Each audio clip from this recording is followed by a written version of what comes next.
हे WhatsApp guys, मैं मंगू फिर एक बार आप सभी लोगों का मेरे YouTube channel Hollywood movie details HMD में स्वागत करता हूं। दोस्तों, आज हम जिस मूवी का एक्सप्लेनेशन करने जा रहे हैं उस मूवी का नाम है द कॉन पे।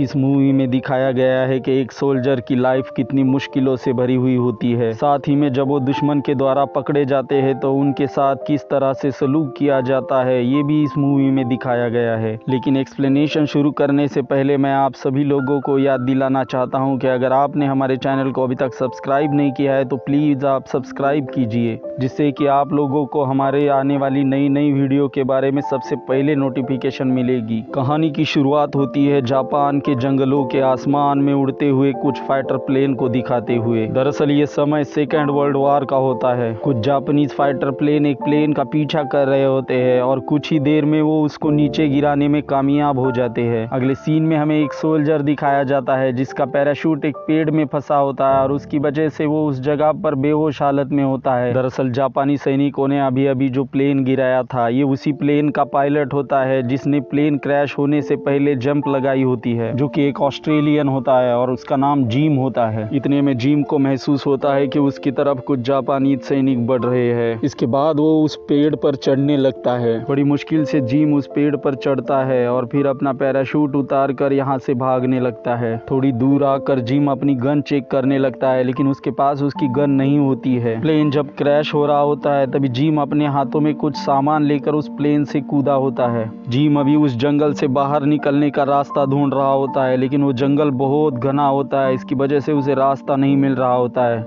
जिम पागलों की तरह उस जंगल में इधर से उधर भागने लगता है। जिम को भागते समय फिर एक बार जापानीज सैनिकों की आवाज सुनाई देती है, जिसकी वजह से वो एक ही जगह पर बहुत देर तक रुकता है। कुछ देर बाद फिर से जिम इस जंगल से बाहर निकलने का रास्ता खोज रहा होता है। साथ में उसे डर भी लगने लगता है, क्योंकि यहाँ पर हर जगह पर जापानीज सैनिक इस जंगल में फैले होते हैं। वो एक जगह पर रुक जाता है और अपने पास क्या क्या सामान है वो चेक करने लगता है। वो जब अपना बॉक्स खोल के देखता है तो उसमें उसे एक कटर मिल जाता है और कुछ मैप भी मिल जाते हैं जो कि इसी इलाके के होते हैं। साथ ही उस बॉक्स में कुछ चॉकलेट भी होती है जो अपने पास उसे रख लेता है। बाद में जिम को एक जगह पर पानी दिख जाता है जहाँ पर वो पानी पीता है और कुछ पानी अपने साथ भी रख लेता है। जिम जब आगे बढ़ रहा होता है तो वो देखता है कि जापानीज सैनिकों ने यहाँ पर कुछ पर्चे फेंके हैं जिस पर कुछ लिखा हुआ था। इसके बाद जिम जब आसमान की तरफ देखता है तो वहाँ पर कुछ फाइटर प्लेन उड़ रहे होते हैं। जिम उन्हें मदद मांगने की कोशिश करने लगता है, लेकिन बाद में उसे ख्याल आता है कि ये जापानीज फाइटर जेट भी हो सकते हैं, इसीलिए वो उन्हें सिग्नल नहीं देता। जिम को इस जगह पर चलते चलते अब रात हो जाती है, लेकिन जिम रास्ते की तलाश में इस जंगल से बाहर निकलने के लिए चल ही रहा होता है। जिम को उसके सामने से आते हुए कुछ जापानी सोल्जर दिख जाते हैं, जिसके बाद वो तुरंत वहां से भागने लगता है। जिम अब उन सोल्जर की नजर से बचते हुए भाग रहा होता है, तभी अंधेरे में वो किसी से टकरा जाता है और नीचे गिर जाता है।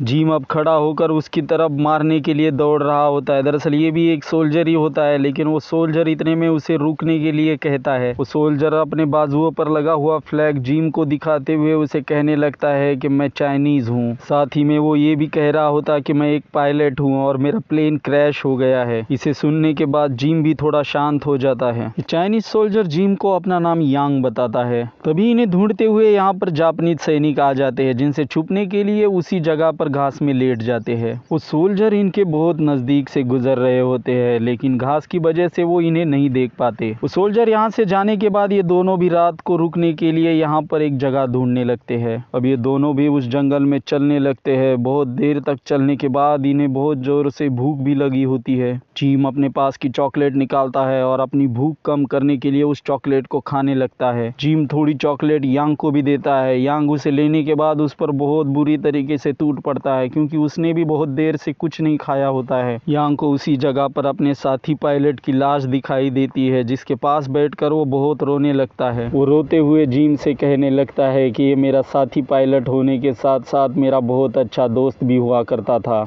यांग अब अपने मरे हुए साथी के पास से उसकी गन उठाता है और उसे अपने पास रख लेता है। जिम जापानीज सोल्जरों की तरफ से फेंके गए पर्चे को अपने हाथ में लेता है और इसे पढ़ने लगता है, जिस पर लिखा हुआ होता है कि इस जंगल में जापानीज सैनिकों की नज़र से बचना नामुमकिन है। बेहतर है कि तुम अपने आप को हमारे हवाले कर दो। जिम वो पर्चा पढ़ ही रहा होता है कि अचानक से इस जगह पर फायरिंग शुरू हो जाती है और एक गोली आकर यांग के पेट में लग जाती है, जिसकी वजह से वो वहीं पर नीचे गिर जाता है। वो चिल्लाने लगता है, लेकिन तभी जिम उसके पास आता है और उसका मुंह दबाकर उसे शांत करने लगता है। जिम उसकी पेट से चाकू की सहायता से गोली को बाहर निकाल लेता है और उसे एक सुई दिखाकर उसे कहने लगता है कि मैं तुम्हारे चोट को सीलने जा रहा हूँ। जिम अब उसके चोट को सीलने लगता है, जिससे यांग को बहुत तकलीफ हो रही होती है, लेकिन फिर भी यांग वो सारी तकलीफें सह लेता है। जिम अपनी पैंट फाड़ कर उसके चोट पर बांध देता है, जिसकी वजह से उसका खून बहना बंद हो जाता है। इस जंगल में इन्हें एक घर भी दिख जाता है, जो कि जापानीज सैनिकों के रहने का ठिकाना होता है, लेकिन इन्हें यहाँ पर इनके काम की कोई भी चीज नहीं मिलती, इसलिए वो यहाँ से वापस लौट जाते हैं। बाद में ये थक कर एक बड़े से पेड़ के नीचे बैठ जाते हैं और रात यही बिताने का डिसाइड करते हैं। थोड़ी देर बाद इस जगह के पास से जापानीज सैनिक गुजर रहे होते हैं। जिम के शर्ट में कुछ चींटियां घुस गई होती है, जिसकी वजह से वो चिल्ला रहा होता है, लेकिन यांग उसके मुंह पर हाथ रख देता है और उसे चुप बैठने के लिए कहता है। जब वो सोल्जर यहाँ से चले जाते हैं तो जिम अपनी शर्ट झाड़कर उन चींटियों को बाहर निकालता है। अब इन दोनों को भी ये जगह सेफ नहीं लग रही होती है, इसलिए ये दोनों भी इस जगह से दूर जाने लगते हैं।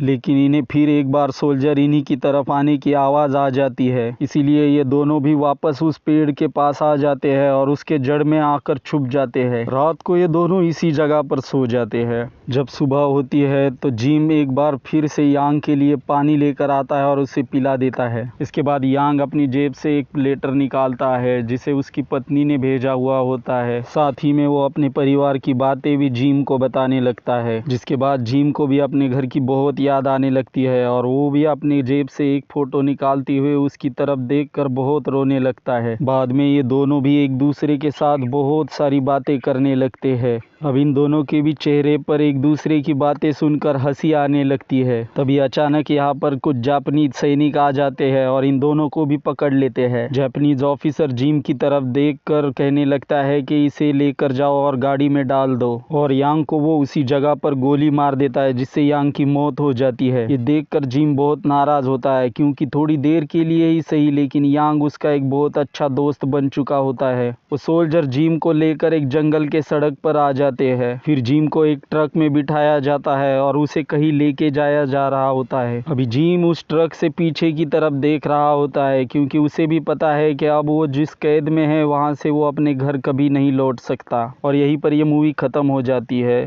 दोस्तों, अगर आप भी आर्मी लवर है तो आप हमारे चैनल को सब्सक्राइब ज़रूर करना और साथ में बेल आइकॉन भी ज़रूर प्रेस करना। थैंक यू दोस्तों।